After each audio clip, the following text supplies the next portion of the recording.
Well, it's never a disappointing Friday when you get an opportunity to talk to Coach Wimp Sanderson. If you missed that interview, you can always go back and download it for your friends and family this weekend. He's real big fans of me and Landrum. I got an idea. Is you and your family are opening presents on Christmas morning. Yes. Just have that on. Instead of Elvis, Christmas, and his album. Maybe we should put together a montage of all the Wimp's moments just from this season. Oh, that'd be great. Be fantastic. Yeah. Mike Rodak from Bama 247. He's going to join the program in just a moment. Spent a great deal of time in the first hour talking about LSU firing their athletics director, Scott Woodward. They've named an interim head athletic director who now is going to be on the committee that potentially is going to hire the next coach. We also talked about John Sumrall throwing up on himself last night in the Alamo Dome as UTSA takes out Tulane 48-26 in that one. NFL news, Ravens last night, they knock off the Dolphins 28-6. Lamar Jackson returned 4 touchdown passes, 204 yards. Tua had 261 yards passing, no touchdowns, 1 interception. So after a 1-5 start for Baltimore, they now have a 66% chance of making the playoffs. Quite a turnaround. Well, perks of playing in a terrible division. Yeah, that too. Helps. But speaking of the Dolphins, this morning, their general manager, in a mutually agreed upon move, he is leaving the organization, and the owner of the Dolphins released a statement basically implying that Mike McDaniel, that he will be good to go for the rest of the season. Yeah, and I mean, that's not a huge surprise. And I'll just say, watching that game last night, first off, it was painful. But you watch that team. That's just not they don't do anything well from a fundamental standpoint. No, and a lot of penalties, turnovers. I mean, the play calling wasn't bad. Tua wasn't bad. It's just you have a lot of guys that are on different pages with things, and it's not fun to watch. We need to get on the same page because last night during Prize Picks, both of our projections that me and Conrad had during yesterday's show, they didn't hit. That's a rarity. We've been pretty good on Prize Picks, but Prize Picks, if you've never seen it, it's the best place to win cash while watching sports. Join millions of users and sign up today. It's simple to play. You pick more or less on 2 to 6 player stat projections. If you get your picks right, you could cash in. Lots of things there, whether it's professional football, college football. College football is tempting tonight. You got a Memphis kicker with player projections. I'm not going kicker there. We are going to go professional baseball. You got the Blue Jays. You got the Dodgers. How about this? Vlad Guerrero Jr., hits, runs, RBIs. Any combination of those, 1.5, more or less. I got to go more with Vlad. Absolutely. We're going to go more there. All right, let's pick a Dodger projection. How about Freddie Freeman? 0.5 runs batted in, more or less. That feels like more would be the safe bet on that one. Feel like he comes up big here. I was about to say, they need to win to survive. Yeah. More on both of those projections. If we hit both, we're a winner. You can be a winner too. Download the app today. Use code WJOX. Get $50 in lineups after you play your first $5 lineup. That's code WJOX. $50 in lineups after the first $5 lineup. You don't have to win to get the bonus Prize Picks. It's good to be right. Joining us now on the Higginbotham Hotline from Bama 247, Mike Rodak, our weekly chat with him about Alabama and SEC football. Mike, before we start talking about Alabama, I wanted to talk to you about a story that you posted just a couple minutes ago on the Bama 247 site, and it has to do with the former head football coach of the Tennessee Volunteers, former, obviously, defensive coordinator at Alabama, Jeremy Pruitt. Some news coming out on his front.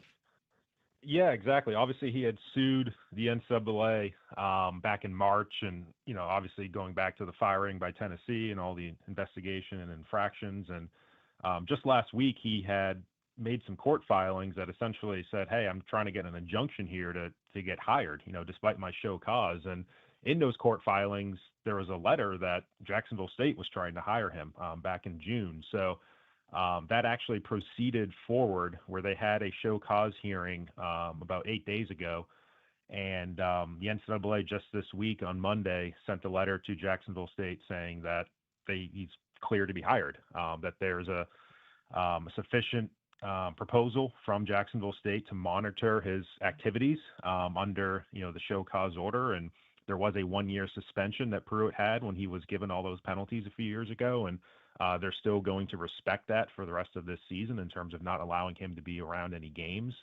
But it says, going forward, They have to submit an annual report. Jacksonville State does, but they're clear to have Jeremy Pruitt on their staff. And obviously, he goes back a little ways with Charles Kelly. They're on staff at Florida State together. Kelly was on his staff at Tennessee. Obviously, both have a lot of ties here in the state. So a step forward in terms of Pruitt getting back to where he was. There's still a lot of ongoing litigation around that.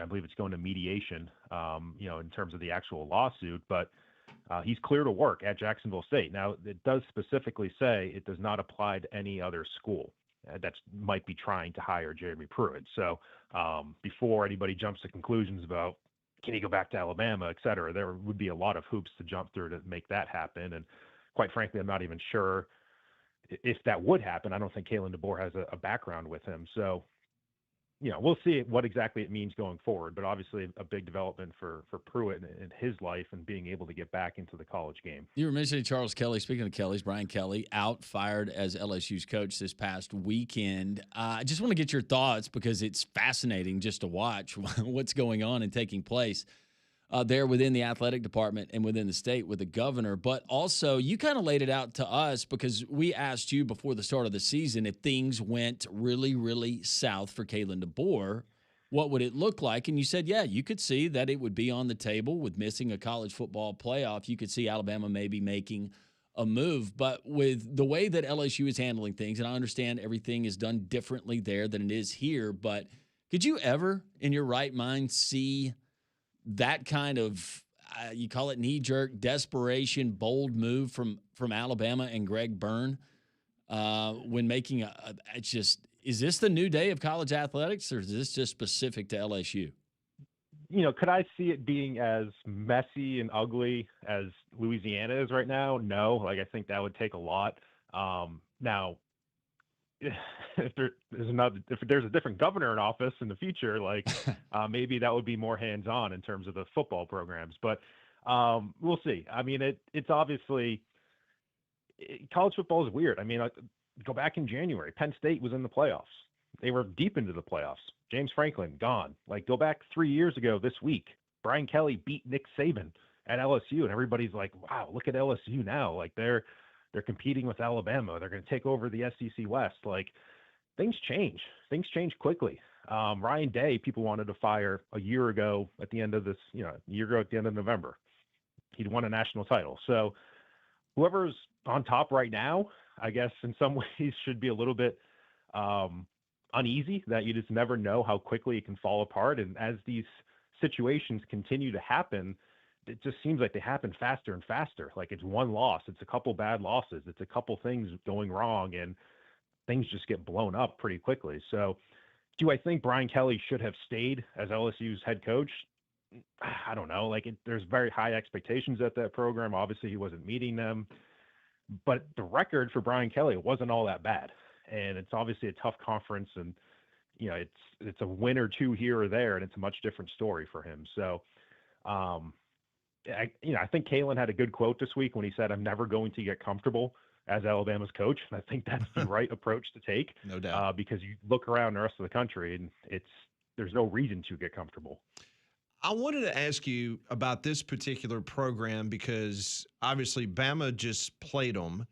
And I'm just curious your thoughts on Shane Beamer, because there seems to be maybe an exit strategy if he wanted to go to Blacksburg, where his dad was a Hall of Fame coach. I understand that he wants to do his own thing, but he's very quickly, the way this season ends the next couple weeks, he could be that guy. He could be the Hugh Freeze next year of being the number one name on a hot seat if things don't go well in Columbia, South Carolina. What do you think about that job? And do you think that that's one that he's pretty safe, or you think he could be on the chopping block potentially in the future?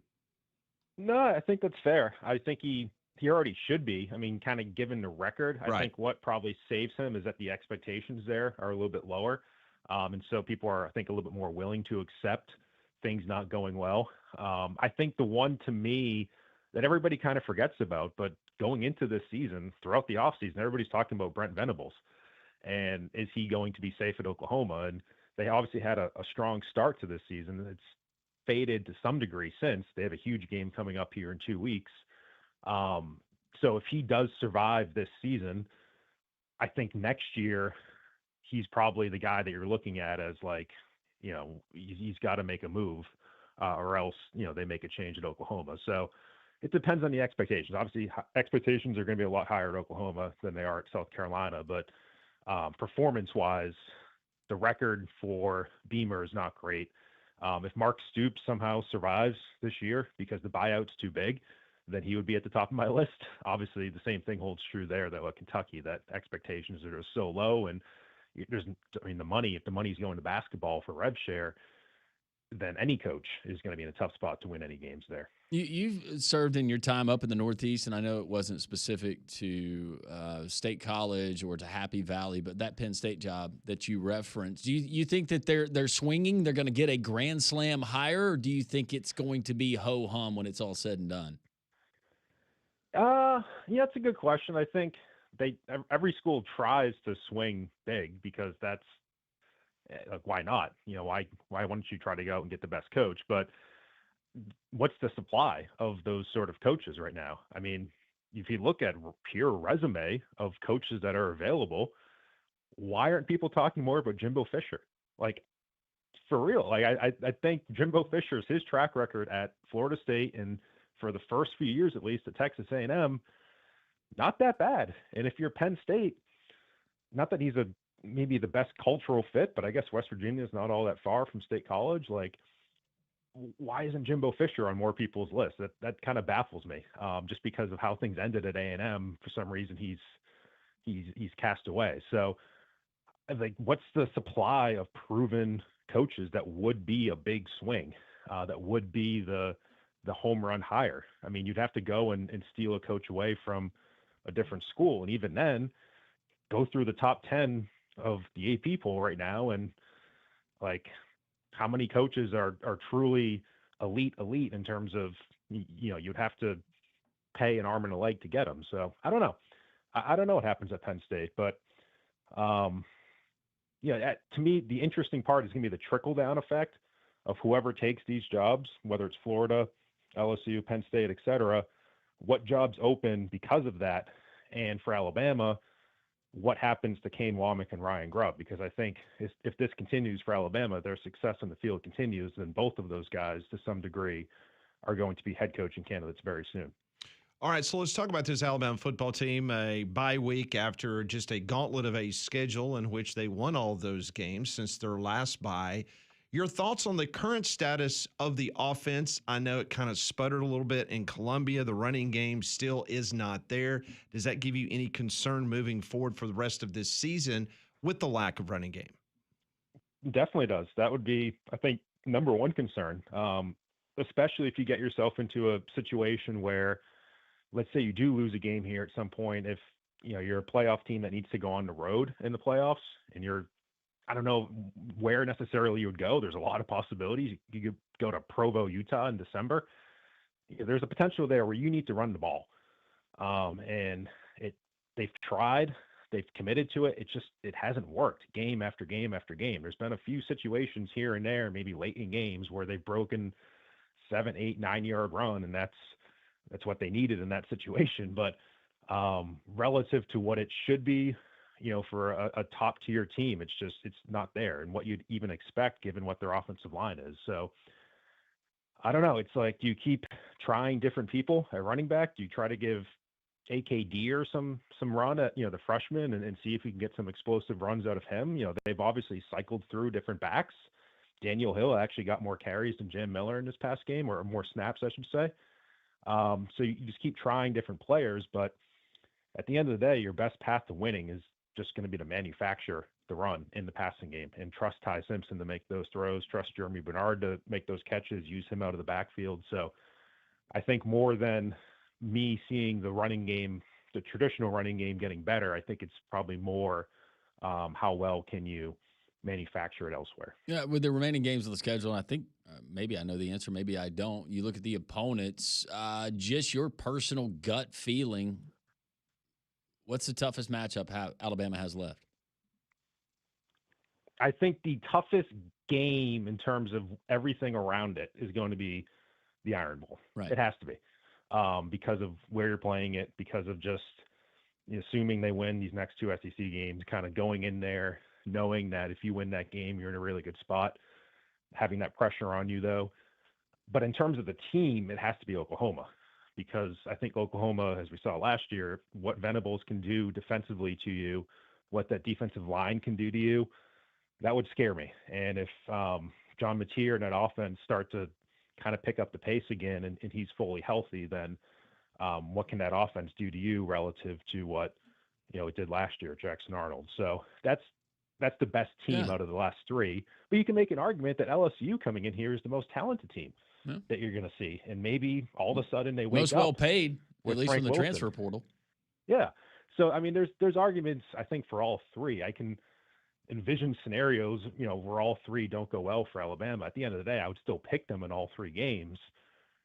But even if you do take a loss, the tiebreakers work out, I think, in Alabama's favor in terms of their SEC strength of schedule, where they would still more than likely make the SEC championship game. It may or may not mean that your head-to-head win over Georgia comes into play, but if you're in like a three-way tie with Ole Miss or somebody, you're still in a pretty good spot, even with one conference loss to go to Atlanta. Now, is it worth going to Atlanta? I don't know. It might be a risk. Yeah. But at least it gives you a chance of winning the SEC, and then for sure that you're, a top 4 seed at least. That is Mike Rodak. You can follow his work at Bama247. Enjoy your last weekend off for a while, Mike. Yeah, thanks for reminding me. Go dethatch that Georgia grass. Make sure it's ready. Have you put out your pre-emergent yet? I have. It's currently covered by about 2 inches of pine needles, so I need to start working on. What have you been doing on the weekend? No kidding. I've had 3 road games in the past 5 weeks, so I feel you. At least that's over. November we get to stay within the state of Alabama. I'm flying to Hartford in about an hour, so I get you. He's got a summer home up there, so he's going to check on it. So Bradley Airport. That's where we holiday. I know it well. All right, Mike. Enjoy the weekend. We'll talk to you next week. You got it. Thank you. Thanks. That's Mike Rodak. He joins us, just like all of our guests do, on the Higginbotham Hotline. You deserve solutions that are built for you. Higginbotham is your one-source solution for insurance, financial, and HR services. We will get to your text messages. We've been unable to do so. Maybe Faye has texted in a message or two to Conrad. Oh, I hope so. We will get to those next on Three Man Front.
Welcome back in. This is a Football Friday here on Jocks.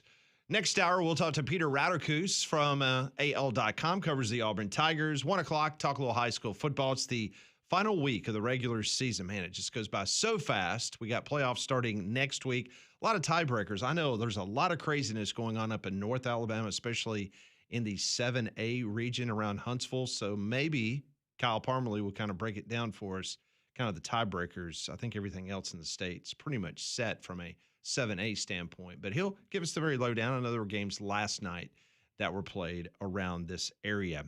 It is halftime of the kickoff sales event at Courtesy GMC. Right now, you can get up to $15,000 off remaining 2025 Sierra 1500s and 2500s. The absolute lowest prices you're going to find not only in Alabama, but the entire Southeast.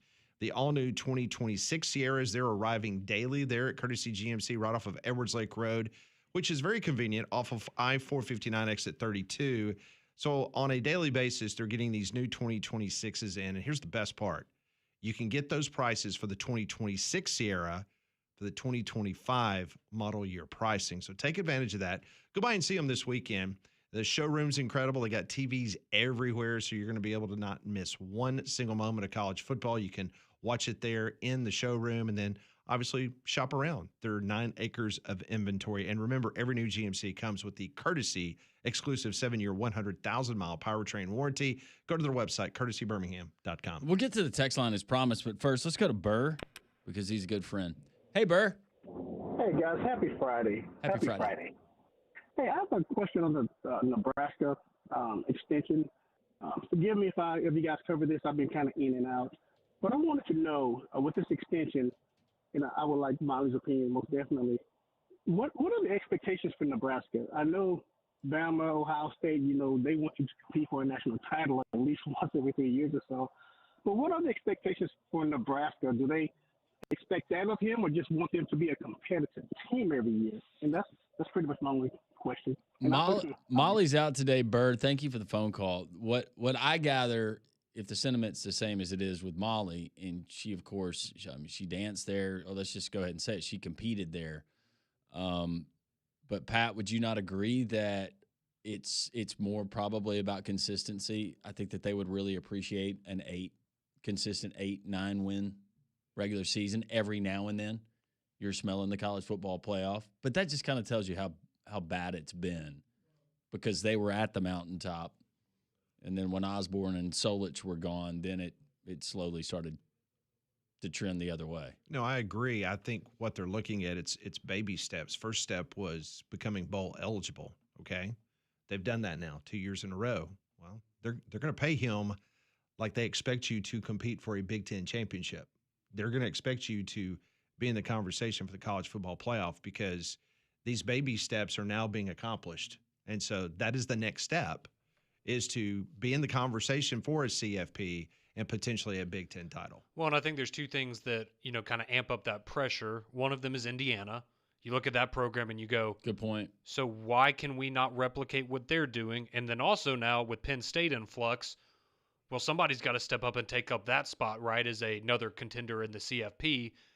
Should Nebraska be one of those teams that's in that short list for that conversation? Again, just to say that maybe puts a little more pressure on Matt Rule. And there's only so many names as far as college football coaches that resonate. Matt Rule, now, has he won a championship? No, but Matt Rule is still a name that resonates in college football, and it's going to resonate with players, whether in the portal or coming out of the high school ranks. They're going to know who Matt Rule is. And then also you got to look at Matt Rule's track record, how he did it at Baylor, right? Mm-hmm. How he did it at Temple, where he's been, so that incremental building and getting where they want to go. But if Matt Rule can't do it in Nebraska, who are you going to get to do it at Nebraska? Maybe that's also part of the logic, and let's go ahead and sign him as long as he wants to be here. I think they're happy right now because, like Pat said, you're 6-2. You made a bowl game last year. Matt Rule seems to love Nebraska. You've got a pretty good quarterback that you're going to have for another year. There's optimism around. I think they're just happy right now that they're solid. Well, they can also look around the Big Ten at other programs. They can look at programs like Michigan State. Others, it could be way worse. And go, look, it could be worse. Let's stick with our guy and keep doing what we're doing. Let's get to the text line quickly. 205-834-9450. A lot of folks weighing in. This one going back to LSU, the governor saying taxpayer money to pay for the coach. That was clarified by somebody else other than the governor out of the state of Louisiana. That was not the case. Someone asking, to be fair, you never really know where your taxes go. I couldn't tell you what my taxes pay for. I just know what is said that they pay for. Good point. Posey texts in, says Scott Woodward got paid $6 million to leave. Say bye-bye, go drink a Mai Tai.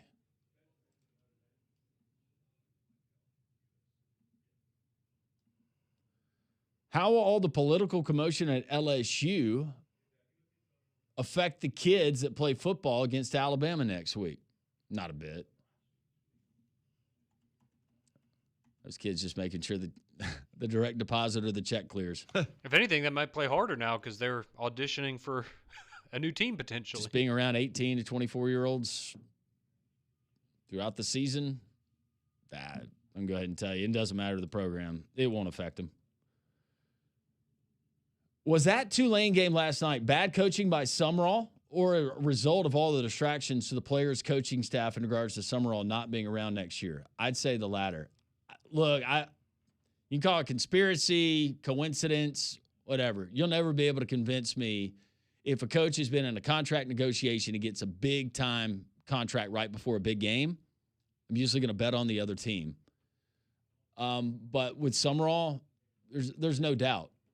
I know that's got to be messing with him. Not messing with him, but you're trying to figure out a lot of other things. Logistics, who's going to be a part of the staff, who's not. What's the timetable? Then agent calls and says, hey, by the way, this school's looking. And, I mean, if you want to be critical of play calling, I guess you can, but how many coaches are going to win a game when you turn the ball over 4 times and the team you're playing doesn't turn it over at all? Go and look Not now gonna win. how many conference losses that gives John Summerall in his time at Troy and Tulane. You can do it on one hand. Paul says, and he's a big LSU fan, talk about an expletive show. Freaking embarrassing. Still love my Tigers. Brandon says, you guys keep saying you can win a national championship anywhere now. I don't buy that. Who's won them the last few years, and who do you think wins it this year? Well, no. If you want to go by, I'm talking about success at programs that historically have not had success, and they've gotten instant success, like in Indiana. Now, does that mean a championship? I guess percentage chances tell you no, but Signetti's going to have a shot at one this year, at least playing for one. Well, I think the point we were trying to make there was, like Lane Kiffin specifically, right? Right. Do you think he has a significantly better chance of winning a title at LSU or Florida than he does at Ole Miss? I don't think so. Maybe it's marginal, but I feel like he can probably achieve all the things he wants to at Ole Miss because of the resources they put into the program with him there. We saw what happened in the head-to-head. Who won that one? Yep. Daniel says, you got to love Coach Wimp. Yep. Someone says, like the salty and brooding 3-man front this week, just need Conrad blasting people too. By the way, regarding Summerall's comment about noise, Neyland 100% pumps noise into the stadium. They don't even hide the speakers on the sideline. No, they don't. I'll be there tomorrow in RTR. All right, who do I need to blast? That's also interesting that he's going to a Tennessee game as an Alabama fan. It'd be a cool game to go to. Here it is. We got one from Faye. This is like you've had the bobber in the water all day. It's like, Granddad, I got one on one. Faye from Childersburg. What's Conrad doing for Halloween? Y'all never answered the other day. We have a neighborhood party after the kids are all done trick-or-treating. What kind of party? Does she say? No, she didn't. I know that there was a fall festival at a local church when I was a kid, and people would bob for apples.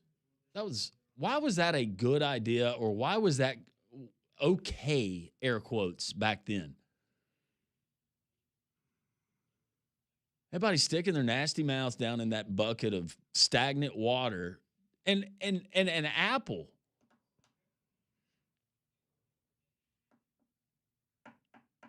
Stacks of cash? Yeah. I'm in. Keep the text rolling in 205-834-9450. We continue the Friday edition of 3-Man Front.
11:34. Quick update from the Jocks text line. Faye has texted back in. We have clarification on the Halloween party she's invited Conrad to. In case you missed it, Faye is a listener from Childersburg. She reached out to us on the text line out of the blue one day, and then it got steamy. Apparently, she has the hots for Conrad. Conrad is happily married, but we still enjoy reading the text. And Faye said, "What's Conrad doing for Halloween?" Y'all never answered the other day. We have a neighborhood party after the kids are all done trick-or-treating. We asked what kind of party. She says it's an adult dress-up party. So I wanted to respond to our listener, let her know that we got the text, and I said, "Ooh, sounds like fun. Conrad loves dressing up and role-playing." Thank you, Landrum. I appreciate you speaking on my behalf. You got it, buddy. Always here for you. I appreciate JR is always here for us. And he joins us now. ThinkingVegas.com. JR, how are you? I'm outstanding, Landrum. Love the segue, man. So here's what I'm doing. Got my college football game of the month in the SEC. We're talking about Florida taking on Georgia. Guys, I'm giving this one to you absolutely free. No credit card needed, no strings attached. All you got to do, text the word WIN to the number 545454. We're going to give you the Georgia-Florida matchup against the spread winner, absolutely free. Georgia opened up a 9.5-point favorite. That line is down to -7. Total has been pretty smooth at around 50.5 to 51.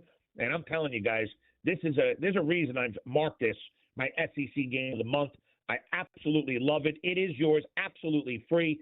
Text the word WIN to the number 545454. You'll get that matchup absolutely free via text message. You know, JR, when you come on the show, I like to ask you questions that I think our listeners wonder about. And one that I'm thinking about, and it's been specific to the SEC and college football, and it's affected Auburn notably here this season, has been officiating, and a lot of scrutiny on officiating. Know that you dial into college football, but also the NFL. How was that from folks that do what you do, and officiating can sometimes dictate a game in our eyes? How does that play with you guys?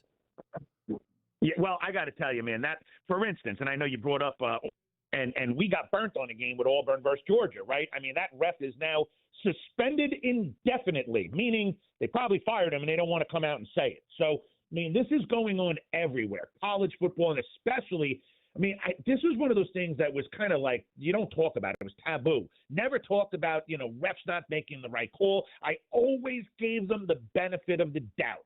Now, it is completely blown out of proportion. I mean, you want to talk about these guys are having an effect, not just on the outcome, but also on the momentum of games. I mean, you look at that Sunday night game, Steelers-Packers, Pittsburgh controlling that matchup right into halftime. And then, I mean, whether it was the calls or the non-calls that just completely ripped away the momentum from Pittsburgh and put it in Green Bay's seat. And that's what happened. When you got 11 guys on each team, 22 players on a field, you're talking about it just takes one of them to have that major screw-up or, malfunction mentally, and all of a sudden the game is a different game. So I'm telling you right now, I've never really had, an out for the refs, but, man, they are just bad at this point. I don't know if they're doing it because they really do want to bring all the technology into the game and they want to make it so that the refs are just there to kind of, run the equipment, or if they're doing it because they're classified as an entertainment company and they're looking for certain outcomes. I mean, let's face it, nobody's going to watch a Super Bowl, if it doesn't have at least one big name team in it. If you had, two no-name teams, Jacksonville, versus, I don't know, let's say, I know Detroit, of course, right now would probably be fantastic, but you guys know what I'm saying. Yeah. Two teams that don't have, a big pull on it, I think it would be a problem for the league. They lose money like that. So they do what they got to do to make sure that certain teams. Wait a minute. Advance. So you make your living doing this. Are you telling that we bring this up and then we kind of push it to the side and say, nah, it's not scripted, or, oh, no, there's no way that they would do that. But that's actually legitimate concerns that you guys have. Man, I have in my life ever put any credence to that accusation. I really haven't. I've always thought it was ridiculous. But now, how do you not? After seeing what you're watching right now, all week long, every single week, one after the other, how do you not say it? I mean, you've got fake AIs of Roger Goodell out there breaking down games and winning. It's kind of crazy. I mean, and when I look at what's going on, the refereeing has never been this bad, ever. All my years watching the sport, I mean, even last night, they called a trip You can go on the internet and go look at it against the Miami Dolphins where the guy literally fell down on a chop block and they called it a trip. I mean, just insanity. Stand one or two missed calls. I mean, but to really just have this lapse of judgment on a constant basis. Look, go back to the Sunday night game, the missed offsides call. It was so obvious. And to have a conference about it, even after the play, and still call nothing, it's insane to me. They're just making terrible non-calls, and then some of the calls they are making are absolutely ridiculous. I've never had such a problem with it before, to the point where now I'm actually concerned. And it makes me think, you know what? Sports betting's gone legal in almost all 50 states. 40 of 50 are now legal. And, I mean, I don't even want to bring this stuff up. I'm going to wind up getting a phone call from somebody off radio. But, I mean, you've got the leagues are in cahoots with the sports books. They're getting a cut. They're getting a piece. The states are also in cahoots with the sports books. They're getting a cut. So, you know, it's a whole different business now than it was just 5 or 10 years ago. All right. We are short on time. Give out the number because you have your college football SEC pick of the month and also the free play here on the air that you're so successful with. All right, so last week I told you to go over in the Baltimore game if you did wait till game day, because when I gave it out, we thought Lamar was playing. Kyle Huntley wound up being the starter there, so hopefully you won that matchup if you waited to game day to put it in, over 45. And look, got a big matchup this week. I got one between Denver and Houston in the NFL. The total on this matchup is 39.5 or 40. Go under 40 points. That is an absolute mortal lock. I love the under. They're not going to put up even more than 30 points in that matchup. Again, Denver at Houston, under 40. And look, you really want to make money, guys.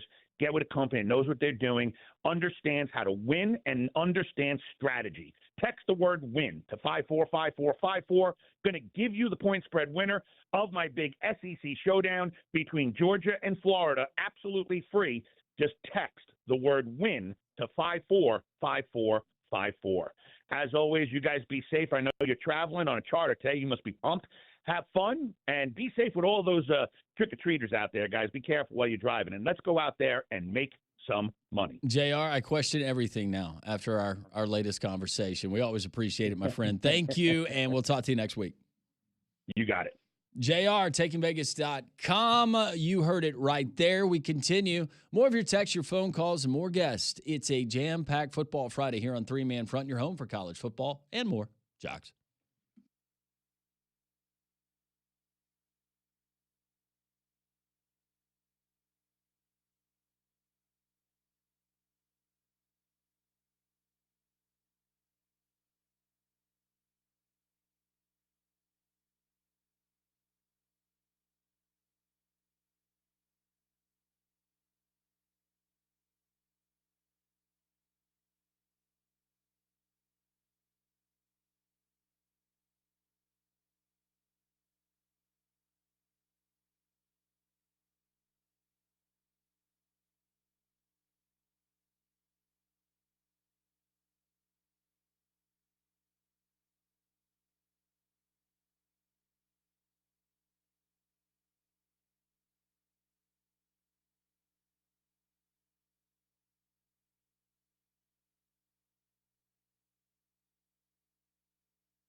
It is 11:46. Welcome back in on this Football Friday. Pat Smith, Conrad Van Order, man, they were just dropping like flies. No Molly today. Now Landrum's leaving us. Nobody wants to hang out with us. That's fine. That's fine. We've got our listeners, and that's all we need. 1-800-239-WJOX. The courtesy GMC text line is 205-834-9450. I'm about to read you something, Conrad. I do not want you to go crazy. This is not another text from Faye. Okay. No promises. This is from an LSU message board. Oh, this is going to be great. Okay. So I just want to give you and the listeners a little bit heads up. This is from a message board. Okay. This is not where people are always that they're calm, cool, and collected. People on message boards, they like to express their feelings. They like to exchange ideas. Sometimes those ideas are a bit far-fetched. But I'm just going to read you directly from one of the LSU message boards, and I'll let you decide. Okay? Okay. This is from a very reliable source. This is what it says in the body of the message. Okay. This was posted by Old Time Tiger, and that's Tyger. Post the following. From a reliable source, he has already told me about Woodward, about him being gone. Said between now and December 1st, that has now come true. Saban will be offered a $14.5 million a year deal for 5 years. If he balks, then LSU will go hard after the best available. The source of revenue, a West Coast tech billionaire who is worth $5 billion. He is from Baton Rouge, but never went to LSU, but he is a diehard Tiger fan. So once again, according to this message board poster, between now and December 1st, Saban will be offered $14.5 million a year on a 5-year deal to be the next head coach at LSU. Well, this is a good time to throw in a happy birthday to Coach Nick Saban. That's correct. He is 74 years young today. You think you're going to get him to come out of retirement for $14.5 million a year? Oh, and then Old Time Tiger also threw in one more little bit of anecdote here. Okay. Also, Saban will be offered a cash of $30 million for NIL roster. Per season? Mm-hmm. Thought you could only spend $20 million a year on your roster. No, I mean, that's kind of the average. I mean, you can manipulate it however you want to. But. So you're not believing Old Time Tiger? Look, if you were to tell me, do I think that somebody at LSU at one point or another will, whether it's a conversation on the phone, a letter, a whatever, and they will attempt to make an offer to Nick Saban to return to be that head football coach? I don't think that's a surprise at all. It shouldn't be. And I think if you're LSU, you'd be stupid not to, at the very least, just send up the bat signal and see what happens. But I find it hard to believe that for $14 million, that would be the kicker of, okay, I can make what, $3 million more than I was at Alabama per year, and that's what's going to get me out of retirement. On top of, if they offer him that contract, he would be 79 years old at the end of that contract. I think he's got a pretty good life right now. I find that hard to believe. Again, do I think it's hard to believe that LSU would be interested in Nick Saban returning? Absolutely not. They should be interested in that. Just like every other program in the country should be interested in that. But I don't think that Nick Saban at this stage in his life is going to sign a 5-year contract to go back to LSU for a couple extra dollars than what he was making at Alabama 2 years ago. I find that hard to believe. And the fact that he, pulling out this source told me about the Scott Woodward thing. Did we not all know that was happening? I mean, the governor made it perfectly clear that Scott Woodward did not need to go buy any green bananas. Yeah, so if that's what you're hanging on to with your source of, well, he knew Scott Woodward was out. Yeah, so did all of us on Sunday. It was very apparent that he was going to be out. It was just a question of how quickly. So we'll see. Stranger things have happened. I mean, is that not how? To be fair, when Nick Saban retired, if we remember, there was somebody on a message board that said, hey, I just got tipped off that Nick Saban's going to retire this afternoon when he meets with the team. Now, who knows? Maybe that was somebody just making something up and seeing if it would stick, and it came to fruition. So every now and then, maybe something on a message board comes to fruition, but I think I need a better source than that one before I penciled in Nick Saban as the next. I just wanted to warn you because I know you got a big Halloween party tonight. You know, I think you're dressing up as Brian Kelly. And so just wanted to kind of give you a warning that that's out there. It's on the message boards. So LSU message boards. So Paige is at Hobby Lobby right now. What kind of materials would be good for her scissor lift costume? Is that like a cardboard or... They're unrelated costumes, by the way. Okay. I don't know. Call Crane Works. Maybe they could probably tell you what would be best. Well, we don't need an actual one. No, I know, but they could kind of maybe give you some blueprints of how you want to construct one, perhaps. So speaking of LSU, earlier this morning, or actually it was last night, Scott Woodward, AD, he was fired. This comes after the Louisiana governor, Jeff Landry, openly bashed Woodward at a press conference talking about the 2 football hires that he made, one being Jimbo Fisher at Texas A&M. By the way, he's not the one that gave Jimbo the ridiculous buyout. That was Ross Bjork. But he did hire Jimbo Fisher at Texas A&M. And he did hire Brian Kelly, worth $10 million a year at LSU. He did do that. So Verge Osbury, who played at LSU, he is the interim athletics director. He was quoted this morning as saying, we're going to hire the best football coach there is. We're not going to let this program fail. LSU has to be in the playoff every year in football, end of quote. Asbury will be forming a search committee. There will be 6 to 8 people on that search committee. That's basically going to come from the LSU Board of Supervisors, and he will be on that committee. So we'll see if John Sumrall is one of the first people that they potentially think about. But his team last night lost 48-26 in the Alamo Dome to the Roadrunners of Texas San Antonio. Well, see, and that's where, going back quickly to the thing you read from the message board, I would just be curious because in the post it was, well, you know, if Nick Saban wasn't interested, then they're going to go after the best coach available. Well, who would that be? They didn't give any names. That's just where my curiosity. I would be so curious to see from LSU's standpoint, right?